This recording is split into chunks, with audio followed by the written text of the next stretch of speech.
The cabin wasn't supposed to look like this. A winter moon hung over Lake Serenity, washing the shoreline in silver light. And where my grandfather's cedar retreat should have stood, 4 decades of family memories layered in pine beams and wood smoke. There was only splintered timber and blackened dirt. A single porch post stuck out of the rubble like a broken mast, creaking in the night wind. I'd been home from deployment less than 20 minutes. Long enough to kill the truck's engine, long enough to smell the cold mountain air I'd missed for 18 months overseas.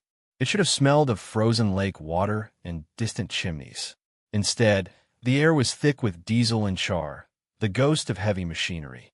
A pair of headlights appeared on the gravel drive.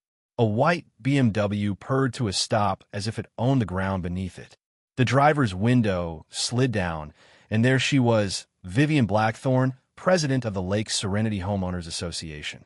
Blonde hair, perfectly sculpted, pearls glinting even in the low light. She didn't step out of the car. She just smiled like someone delivering a Christmas card, not a death sentence. "Mr. Sterling," she said, voice bright as fresh paint, "so glad you're back safe. You'll be receiving an invoice from the HOA for $12,000. Cost of removing a dangerous structure. I suggest prompt payment. Wouldn't want to make this harder than it needs to be." Her engine purred. My fists clenched. I've been trained to stay calm under mortar fire, to keep steady when men screamed for medics in the dark. But standing there on my own land, boots sinking into what used to be my living room floorboards, it took every ounce of discipline not to rip her car door open. Instead, I asked evenly, "You did this?" Vivian's smile sharpened. "Community safety is our priority, Marcus. Your cabin violated multiple codes. You'd have known if you'd been here to take responsibility." She didn't wait for an answer, just shifted into gear and rolled away, tail lights vanishing down the tree line. Gravel crunched in her wake, and the night went still again. Only then did I notice how quiet the lake had become. Even the loons weren't calling. My phone buzzed. A text from my dad. "Touchdown? Need pickup?" I stared at the glow of the screen, then at the shattered bones of my family's home. I hadn't planned to involve anyone else.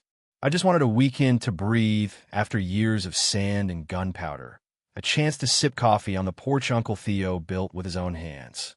Now, standing in the ruins, I knew this wasn't just an HOA nuisance. This was war, and my family doesn't lose wars. Dad's FBI, Mom's IRS criminal investigations, my sister's ATF. I spent 25 years in Army logistics and military intelligence. Sunday dinner at our house feels less like a meal and more like a joint agency briefing. We're not the people you try to intimidate with paperwork and threats. But Vivian Blackthorne didn't know that yet. As I walked through the debris, my boots kicking aside splintered boards and shards of window glass, I could almost hear Uncle Theo's laugh, that gravelly smoker's chuckle that meant he'd just beaten someone at cards. He'd loved this cabin more than anything. He left it to me because I'd promised to keep in the family. Vivian hadn't just demolished a building. She'd spit on a family legacy. In the distance, I could see her taillights vanish at the far end of the lake road. Probably off to sip wine in her perfectly heated living room, congratulating herself on keeping the neighborhood beautiful. She thought I'd roll over, write a check, and disappear like the other families she'd bullied. I brushed snow off a charred beam and noticed something. A faint footprint, smaller than mine, leading toward the dock. Not construction boots. Not a county crew. Someone had been here, watching. I straightened, the old combat reflex kicking in. The night air suddenly felt colder, the stars sharper. Vivian didn't act alone. And if she thought a retired soldier would take this line down, she'd just made the biggest miscalculation of her life. I pulled out my phone, thumb hovering over my family group chat. For years, we'd used it to coordinate birthdays and holiday plans. Tonight, it was about to become a war room. Cabin's gone. HOA did it. Need full sitrep. Call ASAP. When you've spent your life studying enemy networks, you learn one thing fast. The person who thinks they're untouchable always leaves a trail. And by the time we were done following it, Vivian Blackthorne would wish she'd never heard the word lakefront. By morning, the lake looked calm again, but I'd spent the night walking the perimeter of my property, trail camera in hand, cataloging footprints and tire marks like I was back on surveillance duty in Kabul. Civilian life was supposed to be simple. Wake up, drink coffee, watch the mist burn off the water. Instead, I was mapping an enemy battlefield. Vivian Blackthorn's dangerous structure excuse wouldn't survive 5 minutes of real scrutiny. But in small communities, intimidation works faster than truth. By the time legal facts catch up, the damage is already done. That's how people like her operate. Manufactured urgency, forged authority, and neighbors too weary to fight. I drove into town at sunrise, watching the frost melt off the pines as I replayed her smug smile in my head. In 25 years of Army logistics and intelligence, I'd seen warlords, opportunists, and petty tyrants in every corner of the world. Vivian had that same brittle confidence, a woman convinced her local crown was untouchable. The diner off Route 11 hadn't changed in decades. Cracked leather booths, burnt coffee smell, and a waitress who still called me Han, even though I hadn't been in for 3 years. A few Lake residents were there, voices low, shoulders hunched. You can tell when a community's under siege. People stop looking each other in the eye. I slid into a booth across from Jim Keating, the retired Marine who runs the hardware store. He didn't waste time with small talk. Heard you back. Heard about the cabin. His jaw tightened. She's been at it with everyone, Marcus. You're just the first one she's bold enough to bulldoze. I leaned forward. Who's she working with? He glanced around before answering. County inspector named Henricks. Calls every dock unsafe, every fire pit a hazard. People either pay her or sell cheap. And there's talk of a development deal. Luxury resort. Maybe. Nobody can prove it, but land's changing hands. So Vivian wasn't just power tripping. This was business. And the cabin she'd flattened? It wasn't an isolated move. It was part of a pattern. By the time I walked out of the diner, I had 3 neighbors' stories in my notebook. Harassment letters, surprise inspections, construction crews showing up uninvited, all stamped with the Lake Serenity HOA letterhead. That afternoon, I called a family meeting. Normally, Sunday dinners at my parents' place were loud, full of arguments about football and Mom telling Dad to put away his case files. This time, the atmosphere felt like pre-mission briefing. Serious faces, legal pads on the table, steaming coffee mugs lined up like ammunition. Dad didn't mince words. If what you're saying is true, we're not dealing with some nosy neighbor. We're looking at racketeering under color of law. Mom was already pulling property tax records on her laptop, eyes narrowing. Vivian's claiming reduced values on adjacent parcels. Marcus, she's profiting off this. My sister Mackenzie, fresh off an ATF case in Idaho, tapped her phone screen. And this inspector, Henricks, flagged before for shady certifications. If he's working with her, we've got federal crimes all over this thing. I looked at them, my family of federal agents and investigators, and felt a surge of grim pride. Most people fight HOA harassment alone, writing letters nobody reads. But I didn't have to fight alone. We spread out maps, HOA filings, contractor invoices, anything I'd collected overnight. I described the boot print by the dock, the surveillance pattern of Vivian's car cruising past at odd hours. Every detail mattered. Step 1, Dad said, establish the HOA's legal authority or lack thereof. If they're expired or unregistered, everything she's done is void. Step 2, Mom added, follow the money. People always leave financial fingerprints. Step 3, Mackenzie said with a grin that didn't reach her eyes, document every single crime. We're not just stopping her, we're building a case she can't crawl out of. The mood around the table wasn't angry. It was focused, the way soldiers get before a dawn raid. I stood, looking at the evidence spread out under the kitchen light. She thinks I'm just another homeowner she can bully. She doesn't know she just picked a fight with 4 federal agencies. Outside, snow began to fall, soft, quiet, deceptive. But I could feel the tension building in the air, like pressure before a storm. Vivian was still smiling somewhere, convinced she'd gotten away with it. She hadn't met the Sterlings at full strength yet. And by the time this was over, Lake Serenity would know exactly what happens when someone tries to bulldoze a soldier's home. 3 days later, I was standing on what was left of our dock, winter sun glinting off the lake like shards of glass, when I heard it again, that low, precise hum of a German engine. Vivian's BMW eased past my driveway, slowing just enough for me to catch the flash of her sunglasses through the windshield. Surveillance wasn't her strong suit, but intimidation? She was fluent. I'd spent the last 72 hours mapping her moves like an enemy network. Late-night drive-bys, mysterious utility inspections, neighbors whispering about missing mail and delayed permits. We'd build a case file thicker than an ammo crate, and yet I couldn't shake the feeling we were already behind her next move. By the time I reached town that afternoon, my phone was buzzing, Mackenzie's voice tight. "Marcus, you need to get back. Now, something's happening." I hit the gas, tearing down Lake Road. The first thing I saw when I rounded the bend was a yellow excavator idling beside my driveway. 5 men in hard hats stood around like they owned the place, sledgehammers in hand, waiting for someone's signal.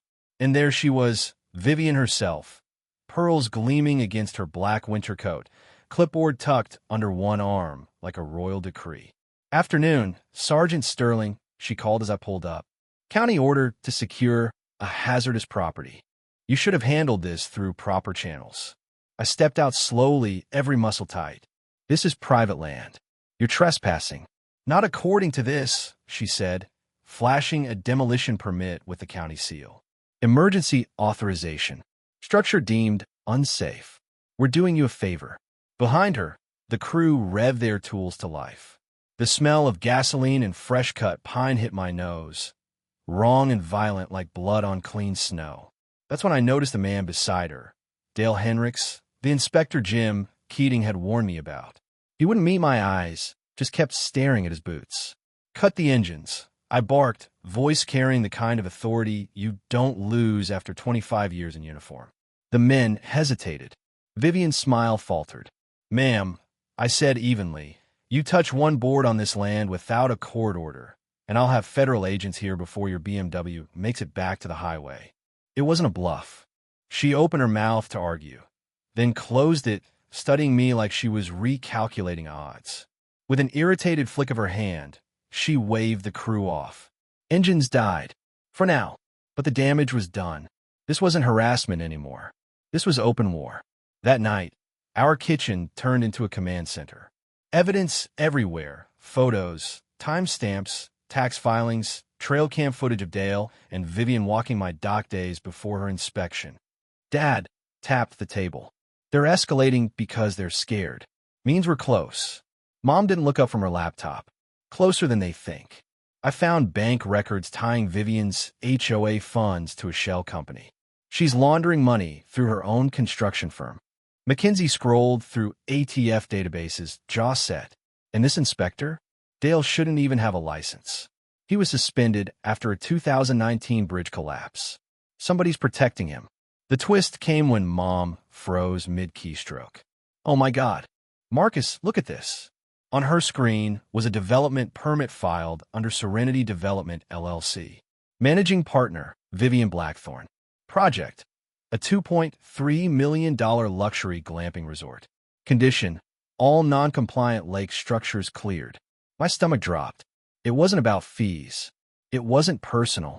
She was clearing the entire lakefront to make herself a millionaire. And my family's cabin was just the first domino. The room went quiet, except for the faint hum of the refrigerator. "She's been planning this for years," Dad said grimly. "Buying officials, falsifying inspections, pressuring families to sell. And we just became her biggest obstacle," Mackenzie added. I looked at the photos of the cabin, at Uncle Theo's handwriting on old maintenance logs, and felt something burn behind my eyes. This wasn't just about me anymore. 5 other families were being cornered the same way. Isolated, threatened, robbed of everything they'd built. I clenched my fists. Then we hit her back harder. But Mom's voice cut through like a warning shot. "Marcus, understand this. People don't pull off schemes this big without deep protection. If you go at her head on, she won't just ruin your cabin. She'll try to ruin you." For a long moment, nobody spoke. Snow ticked softly against the window. Then Dad leaned forward. "We build it like an operation. Follow her money. Map her contacts. Document every violation. And when we strike, it won't just take her down. It'll take down everyone protecting her. I looked at my family, 4 federal agencies sitting around one kitchen table, and realized this wasn't a fight anymore. It was a mission, and missions change people. Outside, Vivian's BMW cruised past again, headlights slicing through the dark. She thought she was watching us. She didn't know we were already hunting her. The snow around Lake Serenity had turned to a crusted sheet of ice by the following week. Every sound carried for miles. The crunch of boots on gravel, the distant snarl of an engine, even the crackle of Vivian's voice at her HOA meetings carried out of her windows and across the frozen water. She'd stopped smiling when she saw me now. Instead, she waved from her car with the tight-lipped composure of someone who thinks they still hold all the cards, but is starting to wonder if you're stacking a new deck. My family and I had spent 7 nights turning our dining room into a war room. Maps on walls, evidence files labeled and cross-referenced. Every transaction Vivian had ever made, every violation notice, every forged inspection report, pinned like an enemy supply line. We were building something airtight, but the longer I stared at the evidence, the more I felt that crawling pressure under my ribs. This wasn't a combat zone. These were neighbors. Ordinary people, scared silent. And yet the tactics were the same. Isolate, intimidate, control. On the 8th night, we gathered again. The table was cluttered with laptops, coffee mugs, and legal pads. Mackenzie tossed down her phone, face hard. Vivian's been leaning on other families. Anonymous threats. Fake code violations. 2 of them are ready to sell a half value just to get out. Dad exhaled sharply. We need to move faster. Mom shook her head. Not yet. If we rush it, we miss the bigger players. This isn't just Vivian. She's got county officials, bankers, maybe more. We take her alone, and someone else slides right into her place. I rub my temples, feeling the old combat fatigue creeping in, the weight of trying to protect civilians while the enemy blends into the crowd. So what do we do? Just let her keep wrecking people's lives until we have a perfect case. Dad looked at me evenly. Marcus, you've been in battle zones. You know patience saves lives. We're not here for payback. We're here to wipe this operation off the map. The words hit, but they didn't sit right. Because this wasn't Kandahar or Baghdad. This was home. Later that night, I sat on what was left of the cabin foundation, bundled in a heavy coat, staring at the lake. Uncle Theo used to sit here with me when I was a kid, sipping cocoa, talking about how peaceful this place was, how it would always be a refuge. Now it felt like an occupied territory. Vivian's BMW rolled by again, headlights sweeping over the rubble. I caught a glimpse of her face, sharp, calculating. And for a moment, I thought about walking straight to her door, looking her in the eye, and telling her exactly who she was messing with. But the training wouldn't let me. You don't confront an enemy head-on until you've mapped every exit. The next morning brought a new kind of pressure. A letter slid under my door. Remove unauthorized surveillance devices or face criminal charges. Someone had spotted my trail cameras. Vivian was watching me as closely as I was watching her. At noon, Jim Keating stopped by the hardware store to warn me in person. Marcus, you need to be careful. I heard Vivian bragging at the club that she's got friends in the sheriff's office. She said, one phone call, and that soldier boy learns how fast the law can turn. I forced a laugh, but inside it hit like a gut punch. She wasn't just trying to ruin my property. She was coming for my name, my service record, maybe even my security clearance. That night, I called the family together again. We're done waiting. She's making moves to discredit me. If she paints me as unstable, everything we've gathered gets questioned. Mom frowned. You sure you're ready to take the lid off this? Once it starts, there's no going back. I looked at their faces, my dad's steady gaze, my sister's unflinching stare, Mom's quiet worry, and realized I wasn't just fighting for myself. I was fighting for every neighbor too scared to fight. Ready, I said. I was born ready. Dad tapped the evidence files. Then tomorrow we take it federal. But understand something, Marcus, when this blows open, Vivian won't come at us with letters. She'll come at us with everything she's got. I glanced out the window at the darkened road. Somewhere out there, Vivian was plotting her next move. And for the first time, I wondered if we were walking straight into hers. The Lake Serenity Community Center smelled like floor wax and old coffee, but on that Saturday morning it buzzed with tension sharp enough to cut. 200 neighbors packed the hall, winter boots stomping on linoleum, whispers bouncing off wood-paneled walls. Vivian Blackthorne stood at the podium in a scarlet blazer, pearls glinting under fluorescent lights. She spoke with the smooth confidence of a realtor sealing a deal. "Today," she declared, "we celebrate decisive action to keep Lake Serenity safe and beautiful. Dangerous structures have been removed. Property values are secure. This is community leadership at its best." Applause, polite, uncertain. I could see the fear in people's eyes.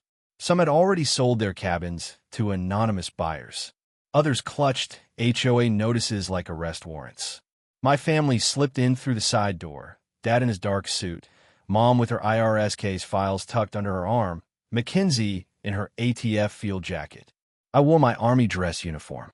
When veterans in the back row spotted the ribbons on my chest, the murmurs shifted to a low current of respect. Vivian's smile faltered. I stepped forward. "Madam President," I said, voice steady, carrying over the room. "Before you finish your speech, I think this community deserves to see what leadership looks like." Gasps. Heads turned. Vivian tried to recover. "Sergeant Sterling, this is a private HOA meeting." "Then explain this." I cut in, connecting my laptop to the projector. The screen lit up with high-definition footage from my trail cameras.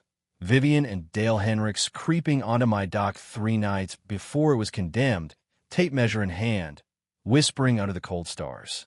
Then, another clip, the demolition crew idling in my driveway, while she waved them forward, no warrant in sight. The room went dead silent, except for the faint hum of the projector fan. Neighbors muttered, "That's illegal. I told you she was lying. They tried that on my property too." Vivian's voice cracked for the first time. "These videos are taken out of context." Dad stood up.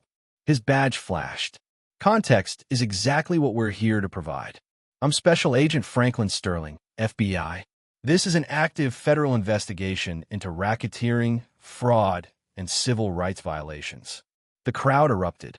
Someone shouted, "You've been stealing our land." Mom took the floor, calm and surgical.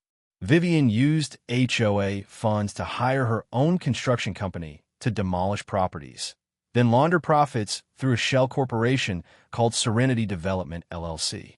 She's been claiming your cabins were abandoned to reduce her own tax burden and buying up lakeside lots for pennies. Mackenzie followed, voice like steel. "And your friendly Inspector Dale? His license was revoked years ago. Every safety report he filed is criminal fraud. Federal agents arrested him Thursday morning. He confessed, on record, that Vivian paid him to condemn properties." Right on cue, the side door opened.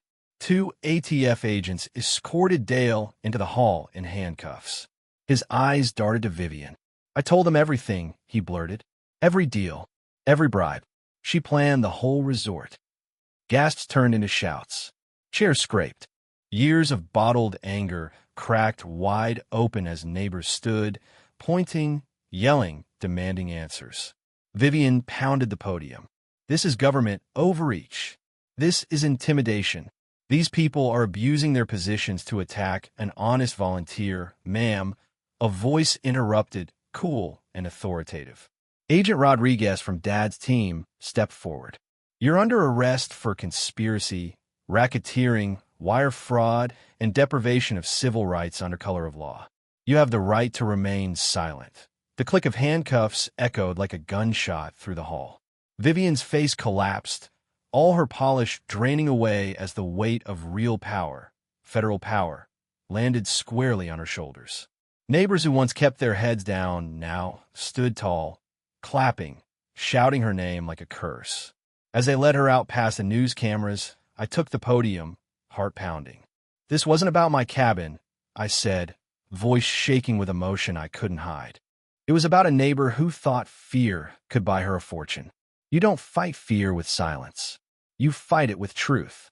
The applause swelled, raw and defiant. For the first time in months, Lake Serenity felt alive, not afraid. I looked toward the doors where Vivian had vanished in handcuffs and felt a strange mix of triumph and sorrow.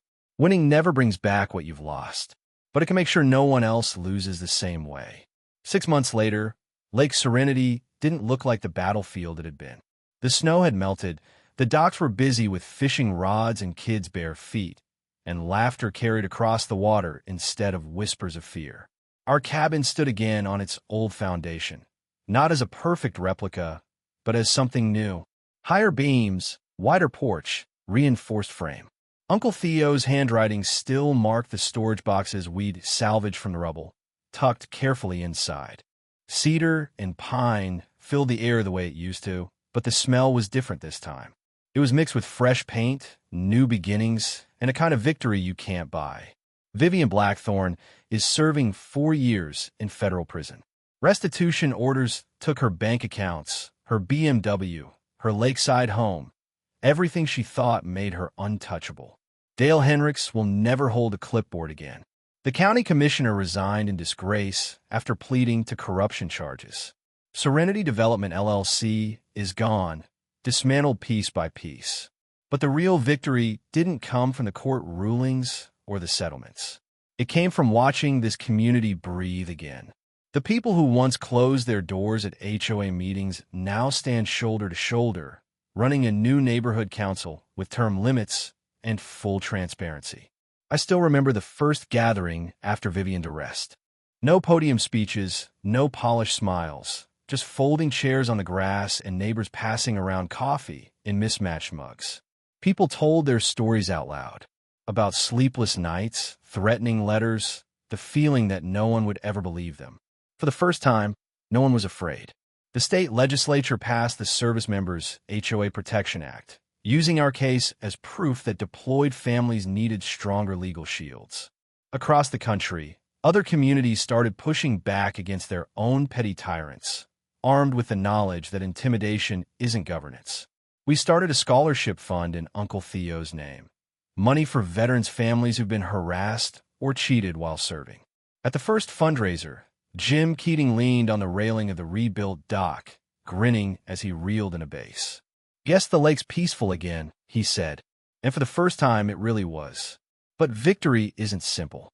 I still think about the night I stood in the ruins of my cabin, fists clenched, heart pounding with rage. I wanted to crush Vivian then and there, to take justice into my own hands. My family reminded me of something I'd forgotten. Real power isn't in payback. It's in holding the line, even when anger makes your hands shake. The rebuilt cabin isn't just wood and nails. It's proof that some things can be torn down and rebuilt stronger. Proof that you don't have to let fear win. On quiet evenings, I sit on the porch with a mug of coffee, watching the sun turn the lake to molten gold. Kids race along the shoreline, neighbors wave from their boats, and somewhere in the distance a loon calls across the water. Life, real life, has returned. Sometimes I catch myself glancing at the road, half expecting to see a white BMW creeping by. But it's never there. Vivian's gone, and with her, that shadow over the lake. My dad said something at the sentencing I'll never forget. When people use power to crush their neighbors, that's not authority, that's tyranny. And tyranny, in this country, never stand for long. He was right. As the sun sets, I run my hand along the cedar railing Uncle Theo would have loved, feeling the warmth of it under my palm. The water glows orange and still. No fear, no threats, just home. Justice isn't loud. It doesn't always roar like a courtroom verdict or a pair of handcuffs snapping shut. Sometimes it's quieter than that. The steady lap of lake water against the shore, the sound of kids laughing where silence once reigned, the peace of knowing bullies can't survive the daylight. And if you listen closely, you can almost hear Uncle Theo's gravelly laugh drifting through the pines. Some promises are worth keeping. Some homes are worth fighting for. And some battles remind you why you swore an oath in the first place.